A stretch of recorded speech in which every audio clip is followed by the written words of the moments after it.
Hola, mi amigo. Mira, en el estudio de esta semana veremos una profecía y una advertencia. La profecía está registrada en el capítulo 24 de Mateo y la advertencia en el capítulo 25. En esta primera parte del estudio veremos los puntos 1 y 3 de la lección.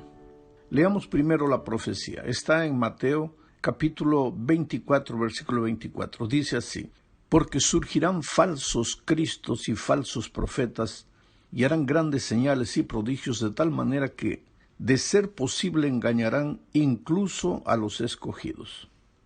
Comenzaremos diciendo que todo el capítulo 24 de Mateo es una colección de profecías relacionadas con el tiempo del fin.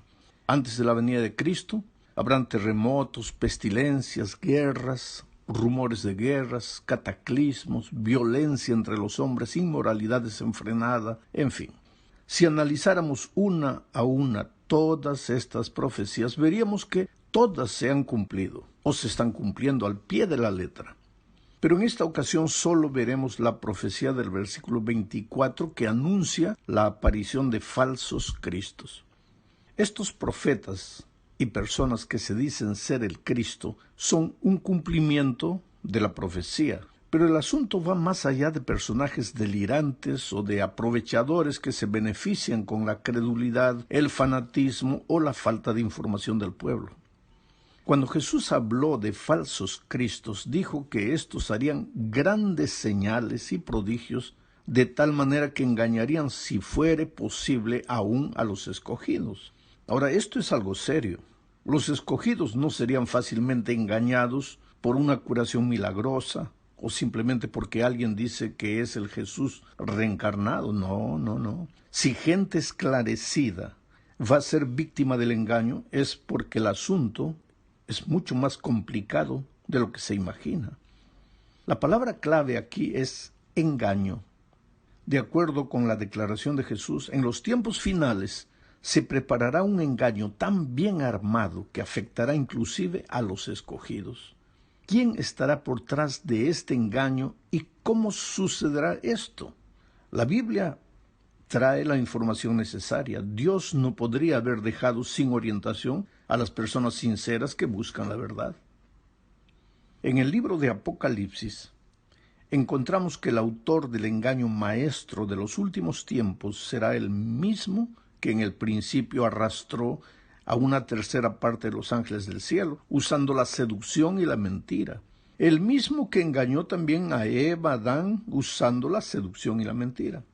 San Juan lo describe de la siguiente manera en Apocalipsis 12, versículo 9.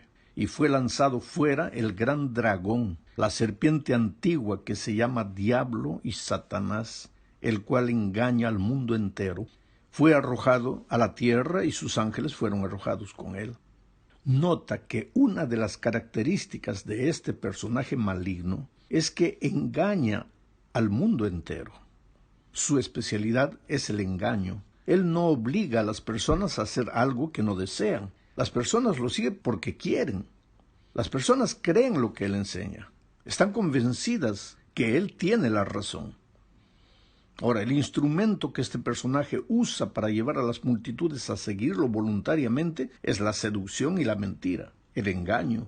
El Señor Jesús describió a este engañador en San Juan capítulo 8, versículo 44, y lo describe como alguien que no ha permanecido en la verdad porque no hay verdad en él. Cuando habla mentira, de suyo habla, porque es mentiroso y padre de mentira. Mira, querido, la última batalla de los siglos será entre la realidad y la ficción, entre la verdad y la mentira, entre el bien y el mal. Y el campo de batalla será el corazón humano.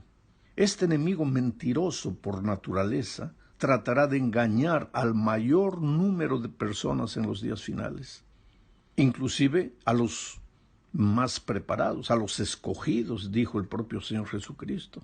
Para lograrlo naturalmente no se presentará como es, porque si se presentara como el enemigo, como el diablo, pues nadie iría con él. El apóstol Pablo dice que el enemigo vendrá camuflado como ángel de luz. Será un personaje espiritual, religioso, obrador de señales y prodigios. De otro modo, los escogidos nunca caerían en sus artimañas.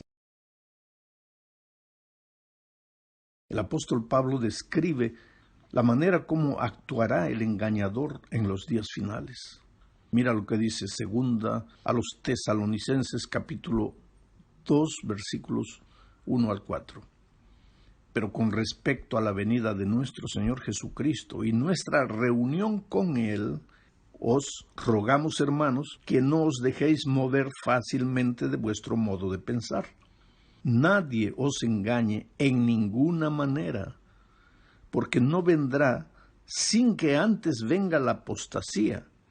Mira, Pablo está diciendo que Jesús no vendrá sin que antes venga la apostasía y se manifieste el hombre de pecado, el hijo de perdición, el cual se opone y se levanta contra todo lo que se llama Dios y es objeto de culto, tanto que se sienta en el templo de Dios como Dios, haciéndose pasar por Dios.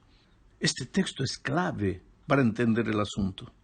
San Pablo afirma que el Señor Jesús no vendrá antes de que venga la apostasía y se manifieste el hombre de pecado. ¿Quién es este hombre de pecado?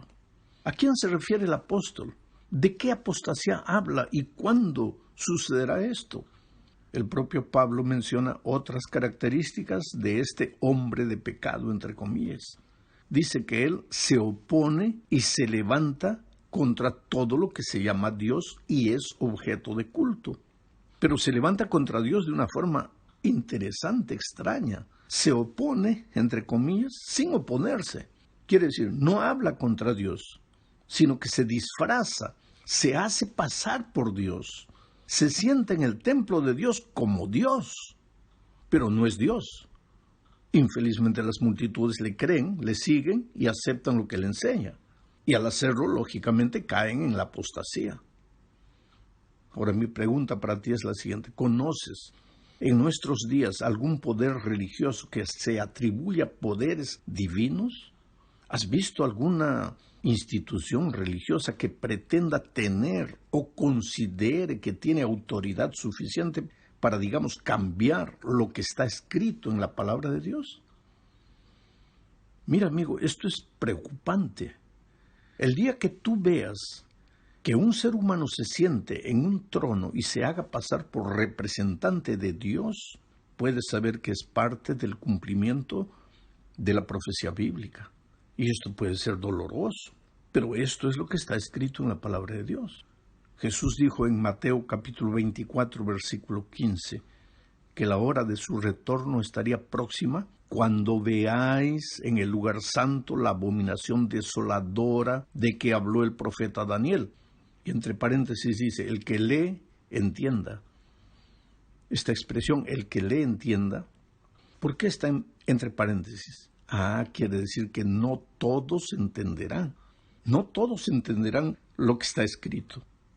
Y si una persona va a entender o no va a entender, pues va a depender de la actitud con que la persona busque la verdad. Dios solo se revela a los que lo buscan con sinceridad y con humildad de corazón. ¿Y de qué abominación desoladora habló el profeta Daniel? Pues para saberlo necesitamos ir al libro de Daniel. Él, como lo vimos en la lección de la semana pasada, había mencionado a un poder religioso que hablará palabras contra el Altísimo y a los santos del Altísimo quebrantará y pensará mudar los tiempos y la ley. Un poder que se engrandeció hasta el ejército del cielo y aún se engrandeció contra el príncipe de los ejércitos y echó por tierra la verdad e hizo cuanto quiso y prosperó.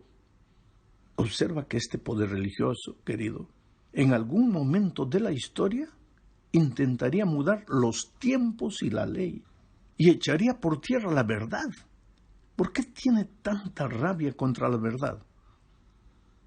Porque por detrás de este poder está el padre de la mentira. La verdad y la mentira son como la luz y la oscuridad no pueden andar juntas. El enemigo de Dios inventaría una ley falsa, modificada, para llevar la atención de las personas lejos de la ley verdadera. Y todo esto usando sus armas preferidas, el engaño, y la seducción. Ahora, aquí la palabra engaño es la palabra clave. El diccionario define engaño de esta forma: dar a la mentira apariencia de verdad, inducir a otro a creer y tener por cierto lo que no lo es. El engaño te conduce al error, te extravía. En el capítulo 24 de San Mateo, Jesús repite la advertencia contra el engaño 4 veces. Tal vez porque el engaño será el instrumento más poderoso del enemigo en los últimos tiempos. El apóstol Pablo continúa la explicación de este hombre de pecado, entre comillas, diciendo en 2 a los Tesalonicenses, capítulo 2, versículos 11 al 13, que sus seguidores, los seguidores de este poder, se perderían. ¿Y por qué? Por cuanto no recibieron el amor de la verdad para ser salvos. Por esto Dios les envía un poder engañoso para que crean la mentira, a fin de que sean condenados todos los que no creyeron en la verdad. ¿Observaste la importancia que el apóstol le da a la verdad?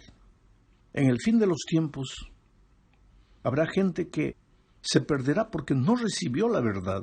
Ellos prefirieron creer en la mentira. Ahora, sería muy soberbio de mi parte decir esta es la verdad o esta es la mentira. Tú tienes la palabra de Dios abierta. Tú puedes comprobar en la palabra de Dios lo que está escrito. Puedes leer lo que dijo Daniel, puedes leer lo que dijo Jesús y puedes leer lo que dijo Pablo.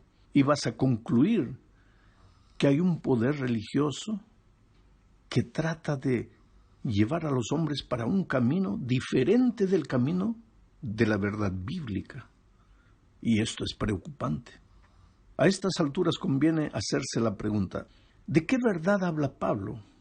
Esta es la segunda parte del estudio. ¿Dónde está esa verdad? Pues Jesús respondió esa pregunta muchos siglos atrás. Al orar en favor de sus discípulos, dijo lo que está en Juan 17:17. Santifícalos en tu verdad. Tu palabra es la verdad. Sabes, mi amigo querido, hay momentos en los cuales es preciso parar y pensar. Confrontarse con la verdad puede ser doloroso, porque la verdad siempre es un mundo de posibilidades que lleva hacia lo desconocido, y eso provoca miedo. Pero ya imaginaste qué hubiera ocurrido si Isaac Newton, no hubiera querido saber la verdad. Cuando una manzana le cayó en la cabeza, si él no hubiera querido pensar por qué la manzana cayó. ¿Qué hubiera pasado si Cristóbal Colón no hubiera un día decidido partir rumbo a lo desconocido para descubrir América? La Biblia afirma que infelizmente en los días previos a la venida de Cristo habrá mucha gente sincera, pero que preferirá vivir en la mentira. Tal vez eso sea más cómodo y menos doloroso. Las personas a veces actúan como el paciente que sabe que está con cáncer y prefiere que el médico no se lo diga, esperando que el hecho de ignorar la verdad puede disminuir la gravedad de su realidad. Veamos ahora la advertencia, porque al comienzo de este estudio dije que tendríamos una profecía, y esa profecía es el aparecimiento de un poder que engañaría a mucha gente, y ahora viene la advertencia. Esta es la cuarta parte de la lección. Después de su discurso de Mateo 24, donde está la profecía, Jesús habla en Mateo 25 de cómo debemos estar preparados para este gran evento. Aquí se menciona la parábola de las 10 vírgenes. El término vírgenes sugiere que representan a los que profesan ser cristianos y que no se dejan engañar por el enemigo. En esta parábola las vírgenes se duermen a pesar de la advertencia del maestro de que deberían estar vigilando. Cristo ya había dicho que ellas deberían mantenerse despiertas para no ser sorprendidas cuando el esposo llegara. Las 10 vírgenes tenían lámparas y todas salieron al encuentro del novio, lo que significa que todas estaban esperando la venida. Pero hubo un retraso. El esposo se atrasó, el novio se atrasó y ellas se durmieron. De repente, en la oscuridad de la noche, todas se despertaron. Venía el novio. Las vírgenes insensatas se sobresaltaron. La llegada del novio las encontró desprevenidas. ¿Por qué? Una versión dice que nuestras lámparas se apagaron, Mateo 25:8. Otras versiones, fieles al original griego, dicen que las lámparas se están apagando. Quiere decir, todavía había una llama parpadeante. Todavía tenían un poco de aceite, pero no lo suficiente como para estar preparadas para encontrarse con el esposo. Entonces, ¿cuál es el problema?